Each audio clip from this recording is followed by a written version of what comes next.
ठीक है, हमारे पास एक यूनिफॉर्म मैग्नेटिक फील्ड है, सॉरी, हमारे पास uniform electric field. Electric field, अरे मैंने मैग्नेटिक बोल दिया था ना।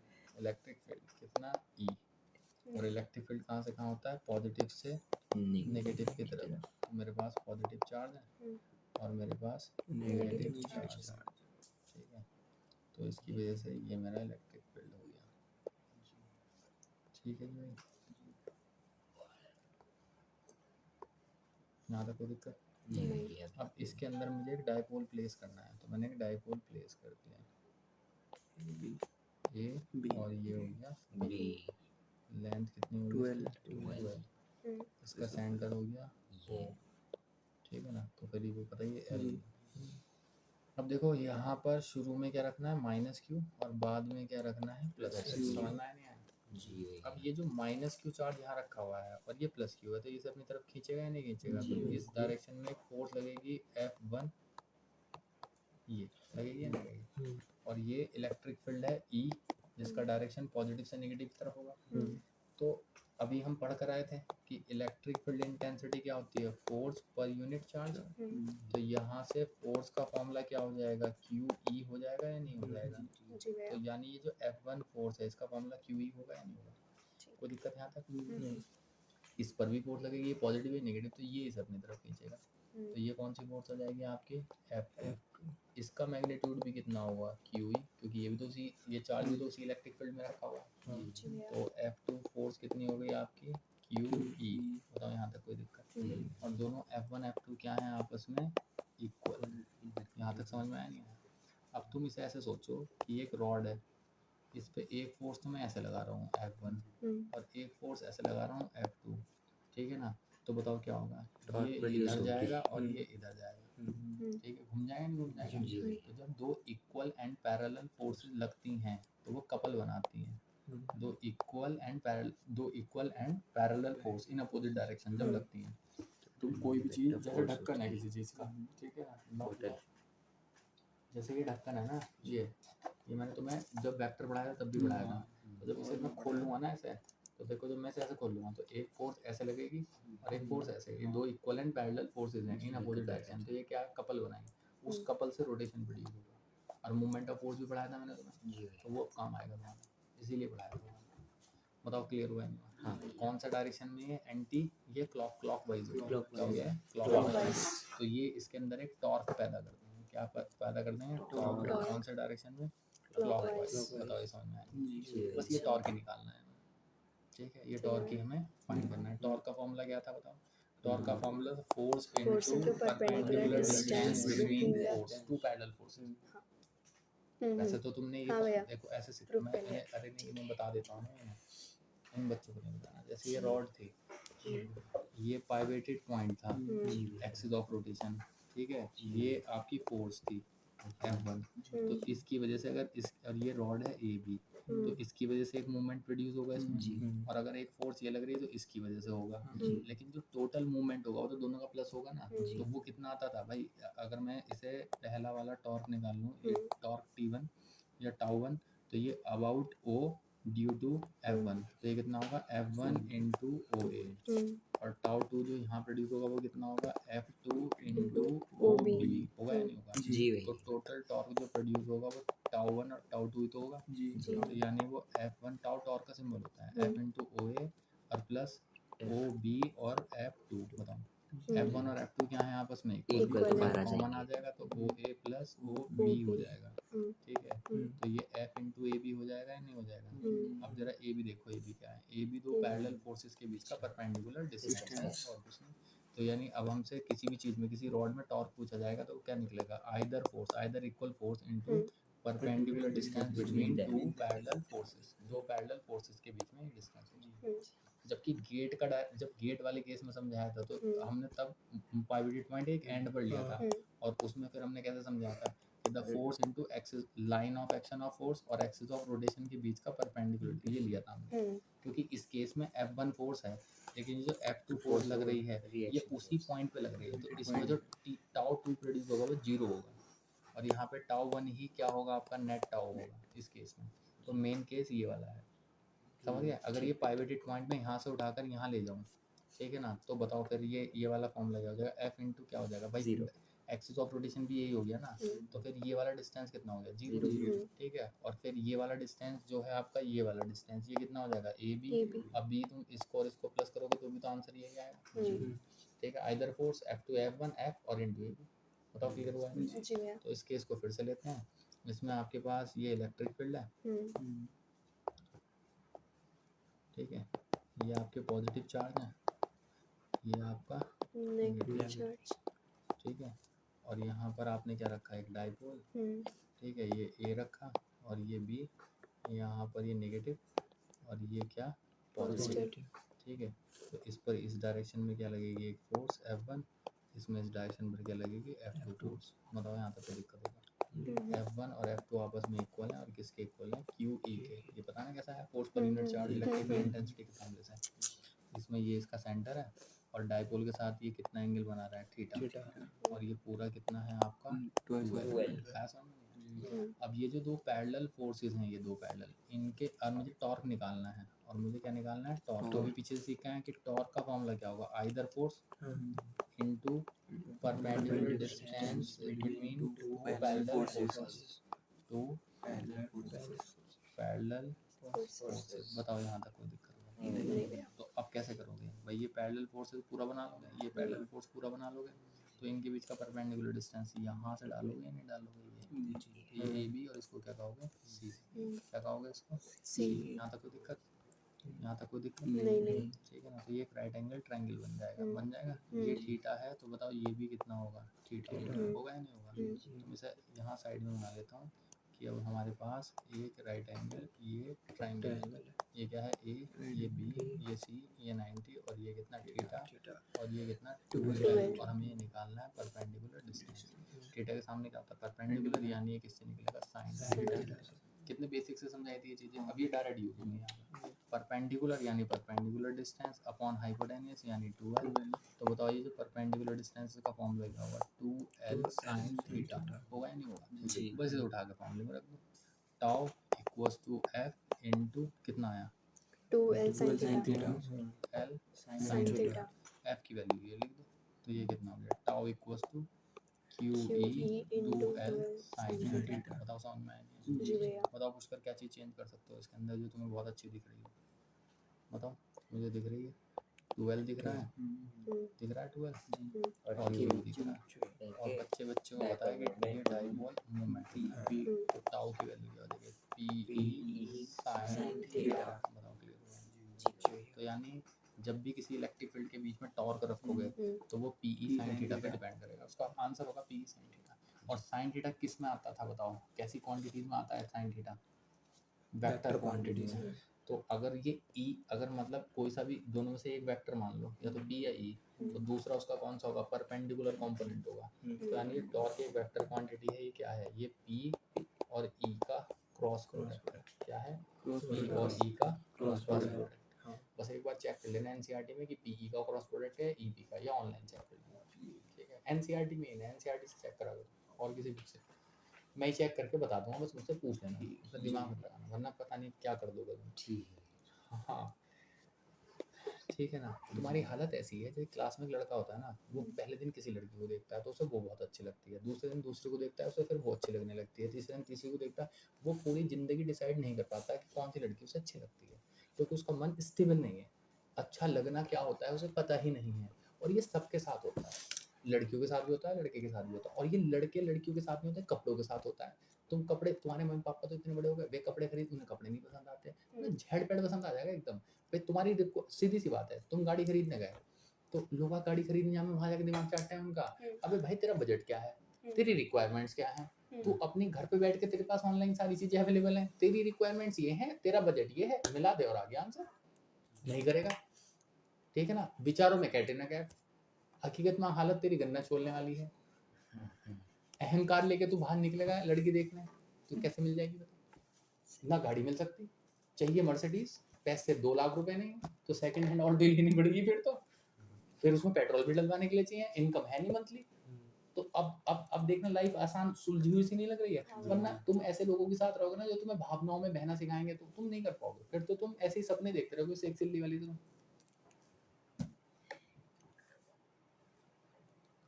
तुम ये सोच के देखो कि तुम में से किसी को मेरे साथ 1 साल हो गया रहते हुए, किसी को 10 साल हो गए होंगे, लेकिन आज जो मैंने बात बताई हर रोज बैठते होंगे, रोज ये लगता होगा यार ये नई वाली कहाँ से आ गई, ये नया कहाँ से आ गया। यही है भैया ज्ञान। तो कितने लगता नहीं होगा यार हम पहले फैमिलियर हो जाते भैया के साथ या और मेहनत करते तो कितना जल्दी कितना पहले हम इस पॉइंट पे आ सकते थे। ये वाली बात भैया आज बता रहे हैं, हमें 10 दिन पहले बता सकते थे। तो मेहनत करो, अब फिर होगा, तुम नहीं करोगे रुक जाऊंगा मैं वहीं डैम के दरवाजे नीचे कर दूंगा, करते रहो जीतते रहो। अब उपलक्ष्य को देख लो, मैं क्या कर भाई, मैं कर भी, मैं कुछ जानबूझ के बदला नहीं लूंगा। तो कुछ बेवकूफ आदमी को लगता है कि मैं बदला लूंगा, मतलब मैं बदल कैसे ले सकता हूँ, मेरे तो मैं तो फूट रहा है मेरे अंदर से बताने के लिए, मैं तो मरा जा रहा हूँ कि कोई आए सीखे। मैं अपने लड़के को नहीं सिखा पाने का, मैं आज लिख के दे रहा हूँ, अगर वो नहीं सीखना चाहेगा तो नहीं सिखा सकता। कैसे सिखा दूंगा मैं, यू बैठा, यू लड़के से कम थोड़ा ही है, ये तो मेरे साथ रहने तो ये मेरे बालकों से कम थोड़ा ही है। नहीं सिखा पा रहा भाई, जब नहीं सीखना चाहते क्योंकि बहुत सारी व्यवस्थाएं होंगी, नहीं हो पाएगा कि जबरदस्ती कुछ भी कर लो। कितने पेरेंट्स ऐसे हैं जो अपने बच्चों के लिए मतलब उनसे कोई कह देना आज कि तुम इसकी बलि दे दो, बलि दे देंगे, मेरा लड़का कामयाब हो जाओ, ऐसी हालत हो रही है कुछ पेरेंट्स की। मतलब नहीं कर सकते यार, तुम द्रोणाचार्य ना बना पाए अपने, ठीक है उनके पास कोई शक्ति थी, उन्हें वरदान दे दिया, वो काम आया उसके लिए अभिश्राप बन गया वो। अश्वत्थामा को क्या उन्होंने वो दिया था कि तू मर नहीं सकता, तो घूम रहा है बेचारा वो, उस कहानियों के हिसाब से तो यही सही है। तो वो उसके लिए वरदान थोड़ी है ना, तो अभिश्राप बन गया उसके लिए। मृत्यु तो वरदान है भाई, मृत्यु तो वरदान है, अभिश्राप है ही नहीं है। मरना तो तुम्हारी कल एक सोच है और ज्ञान ही तो उसे मृत्यु देता है। तुम्हारी एक सोच थी, तुम उसमें उलझ गए, ज्ञान आया, वो सोच चली गई, तो उसकी मृत्यु होगी या नहीं होगी। तुम मजा सा नहीं आया, मेरे साथ बैठ के तुम्हें मजा सा नहीं आया, क्योंकि तुम्हारे जितने भी ज्ञान भरा पड़ा था दिमाग, वो मैंने उसका मर्डर कर दिया मैंने है। लेकिन अगर ज्ञान नहीं होगा तो और फिर होता क्या, जब लेकिन मैं उसे मार कब पाया, जब तुमने अलाउ करा मुझे, अपने ईगो को साइड में रख के तुमने कहा लो भैया मैं हूँ ये, लो मार दो मुझे, मैं को मार दो, तो मैंने मार दिया नहीं मार दिया तुम्हें। तो ईगो, अगर ईगो होता, घमंड होता, तो तुम मेरे साथ भिड़ जाते, तुम कहते हाँ भैया लड़ लो मेरे साथ, पता नहीं कौन जीतेगा। तो बेवकूफ थोड़ी नहीं जो लड़ूंगा तुम्हारे साथ, मैं तुम्हारे 10 थप्पड़ भी मारूंगा, तुमने अगर एक भी मार दिया तो मेरी तो बेइज्जती हो जाएगी, तुम्हारी मेरे अंदर नहीं होगी, तुम्हारे अंदर हो जाएगी। जैसे तुम मुझे रोज हराते हो, कभी कोई चेस में हरा दे, कोई गेम में हरा दे, मेरा कुछ नहीं बिगड़ता, पर तुम्हारे अंदर भैया की बेइज्जती हो जाती है, आज तो मार दिया, ऐसे तो होता है। चले आगे।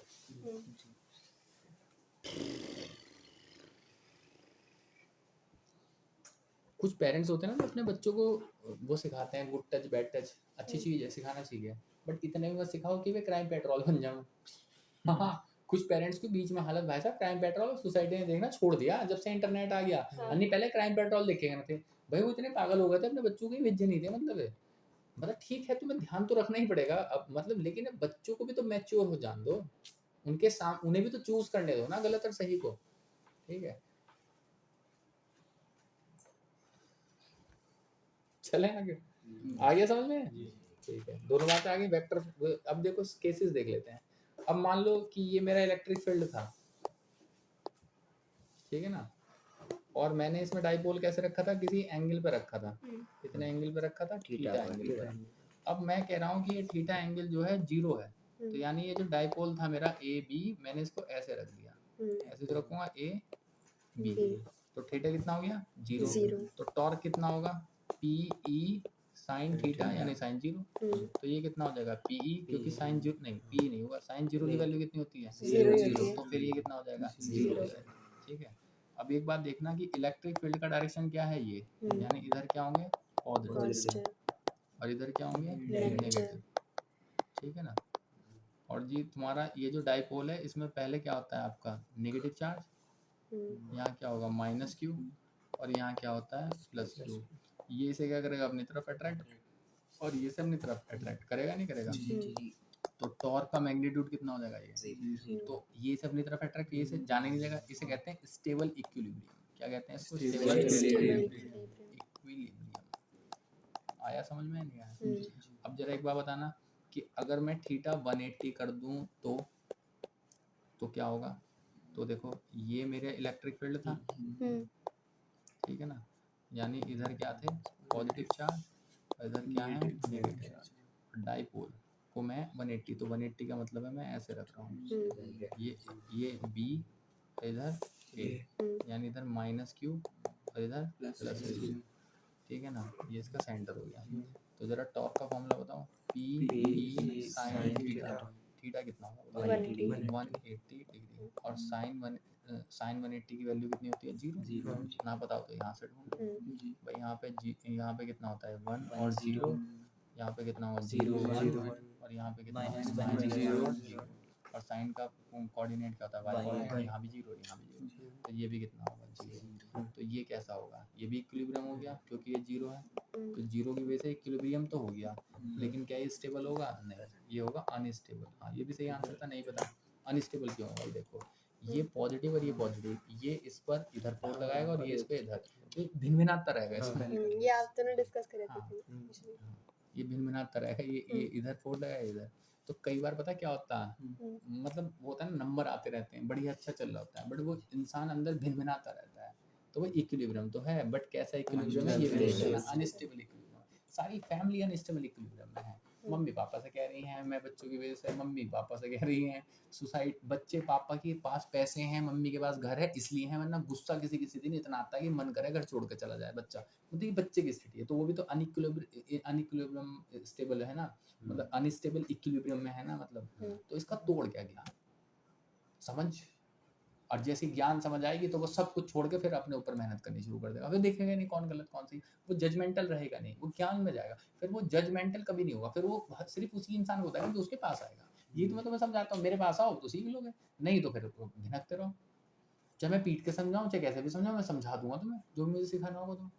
बस शरीर की दुर्बलता को मैं बातों से तो सही कर नहीं सकता, उसके लिए तो एक्सरसाइज करनी पड़ेगी, उसके लिए थकोगे तो मैं पीछे से पहनी बजाऊंगा तुम्हारे, मैं तुम्हें रेस कोई फिलॉसफी से थोड़ी सिखा दूंगा भाई, किसी स्पोर्ट्स में तुम्हें बहुत अच्छा करना तो कोई फिलोसफिकल थॉट से थोड़ी तुम भाग लोगे, मतलब उसमें तो तुम्हें भागना ही पड़ेगा, भागने के लिए तुम्हें शरीर अच्छा करना पड़ेगा, शरीर के लिए तुम्हें नियमों में आना पड़ेगा, तो होता तुम ऐसे हर चीज ऐसे जाया करोगे बिल्कुल कूदते के साथ इस पॉइंट पे एकदम आंसर दिमाग में एकदम काम पे लग जाओगे, लड़ाई झगड़े ना बंद हो जाएंगे, तेरा इससे मैटर ही बंद हो जाएगा, क्योंकि अंदर जो तनाव है, अंदर जो अकेलापन है ना वो खत्म हो जाएगा, ज्ञान उसे तोड़ फोड़ देता है, मतलब और कोई तुम्हें हैक नहीं कर पाएगा। फिर कहीं जाओगे तो अपनी मर्जी से, कहीं नहीं जाओगे तो अपनी मर्जी से, और अपनी मर्जी में भी अपनी मर्जी नहीं लगेगी फिर तुम्हें, फिर तो कोई ज्ञान है ना, फिर तुम्हें ब्रह्मांड की मर्जी लगेगी, फिर सब कुछ एक फिर क्वांटम फिजिक्स शुरू हो जाती है, ठीक है, वहाँ तुम मैं यहाँ हूँ क्योंकि तुम मुझे देख रहे हो, वरना मैं यहाँ नहीं हूँ, क्वांटम फिजिक्स फिर यही है, ये तुम्हारा ब्रह्मांड है, मतलब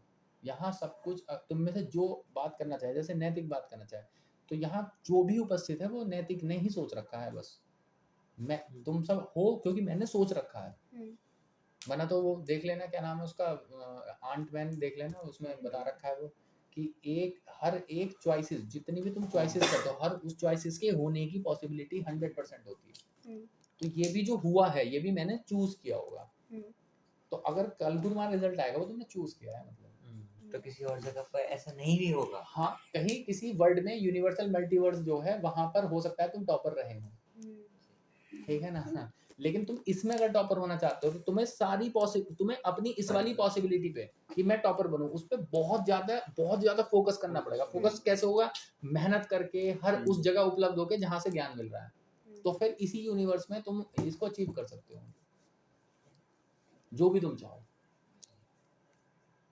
जैसे होता है ना कि मैं मतलब कि हमारे उस आंट मैन को देखो तो उसमें ज्यादा उसमें किरदार में दिखाया जाता है क्योंकि हर वो उसकी सोच थी, फिर उसे वो जो काम करना था उसने उस पर बहुत फोकस करा, यानी उन सब जो और सारी संभावनाएं थी और सारी जो चॉइसेस थी उनको भी ये विश्वास हो गया नहीं यही असली है, वरना वो लड़ते हुए एक दूसरे कहते हैं तू असली नहीं मैं असली हूँ, तुम्हारे अंदर भी तो ये चल रहा होता है ना, जब तुम कह रहे हो तो जैसे तुम्हें टॉपर बनना है, अब टॉपर बनना है तो तुम्हारे अंदर कह रहा है कि भाई मेहनत कर, लेकिन तुम्हारे अंदर कहेगी सर टॉपर बन के क्या करेगा, 80% भी बहुत होगा, ठीक है ना, फिर 80 वाला भी कहने लगा 60% भी तुम ही तो हो वो जिसने कहा टॉपर बनना है, तो उसने अपना यूनिवर्स बनाना शुरू कर दिया, लेकिन फिर एक आया तुम्हारे अंदर से, जब उसमें थोड़ी एफर्ट लगानी पड़ी ना, तो दूसरा वाला आ गया, क्योंकि तुमने कभी सोचा होगा कि यार मेहनत कौन करे।